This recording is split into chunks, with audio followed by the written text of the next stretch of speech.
Bună ziua și bine ați venit la canalul nostru de YouTube, Monica Larsson și Apicultura în Suedia.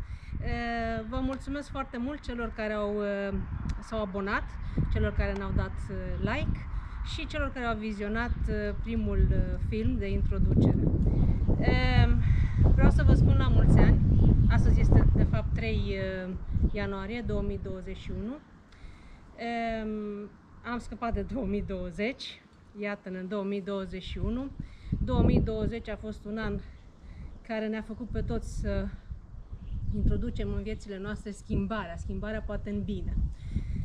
Ceea ce am observat că nu s-a schimbat este munca cu albinele, nu? Ele își fac același job de milioane de ani, acel job de a poleniza, de a strânge miere pentru a ierna. Ele trăiesc și în scorburi, trăiesc și în coșuri, trăiesc unde își găsesc ele loc, nu? Fără a se complica prea mult. Ceea ce vreau eu să vă spun este că alegerea materialului de către apicultor complică un pic lucrurile, nu? Albinele sunt foarte simple în modul lor de a conviețui, numai că noi complicăm prin alegerea materialului. Mi-aduc aminte când eram începătoare, foarte multe firme de material, foarte multe oferte și te gândești ce să iau, care este cel mai bun material pentru mine. Și am spus în felul următor: dacă albinele nu se complică, nu ne complicăm nici noi. Și am ales acest stup. Deci, cum îl vedeți aici, este un stup din poliestiren. Cum îl vedeți? Exact așa arată. Poliestiren. Dadant. Avem corpul dadant. Și avem un corp de 3x4 Langstroth. Acum, care a fost ideea? Ideea a fost că eu să pot să lucrez ușor. În momentul în care lucrez profesional, nu poți să te complici. Nu ai timp de complicații. Timpul înseamnă bani. O să vorbim mai mult despre asta pe parcursul acestor filmulețe. Deci, cum v-am spus, corpul dadant, o să vă arăt prima, o să-l desfac. Da? Bate vântul.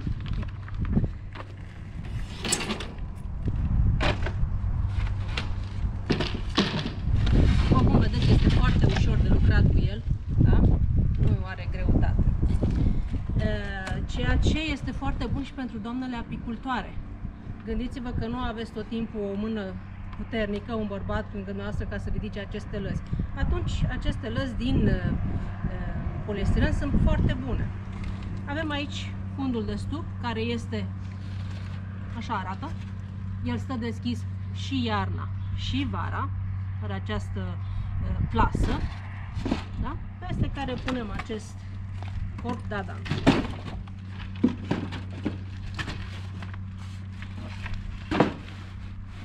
Așa. Și acum, așa arată ramele, da? Da, rama Hoffman, cum o știți, însărmată cu ceară pe ea. Acum, care este chestia cu ce este bine cu dadantul, da? Avem numai 10 rame de lucrat în camera puietului, da? Asta este camera mea, camera puietului. Și este foarte simplu de a lucra numai cu 10 rame aici. Eu am făcut un calcul, am să vă arăt calculul, numai puțin, o să-mi iau hârtia pe care am scris.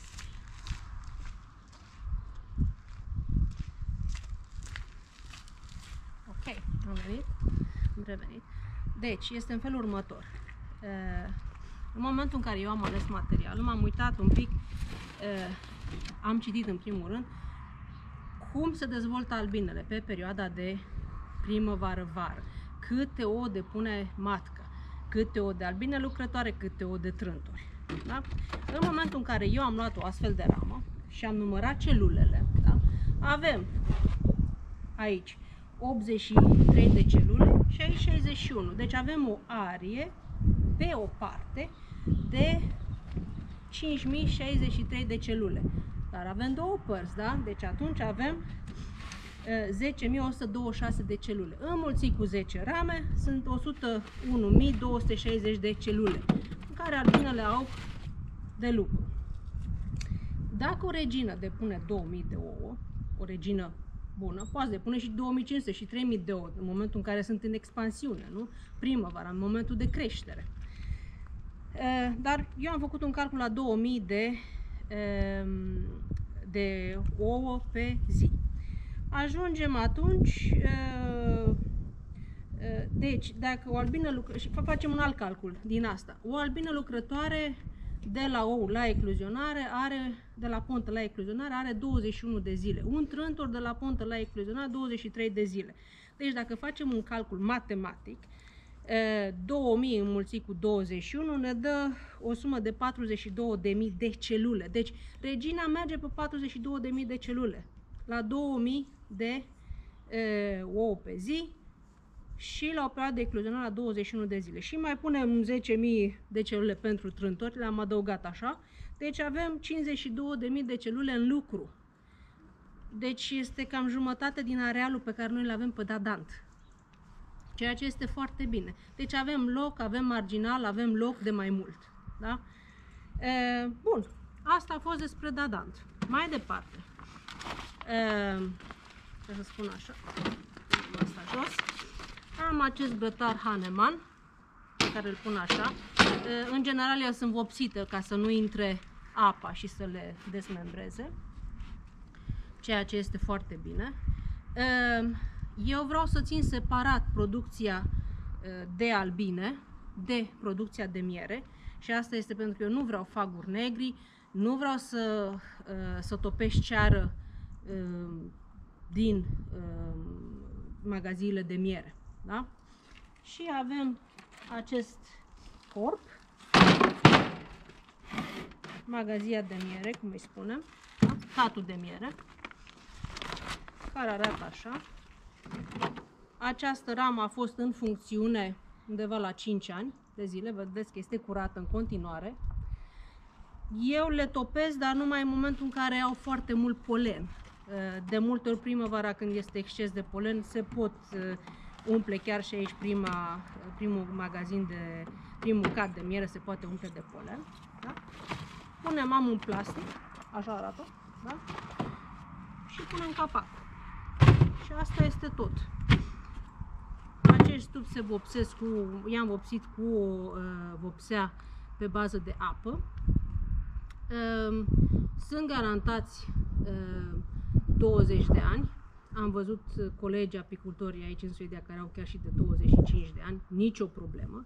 Și acum o să aud aceste comentarii, nu se flambează. Păi nu se flambează că se topesc, dar în schimb se pot spăla cu jet de apă fierbinte.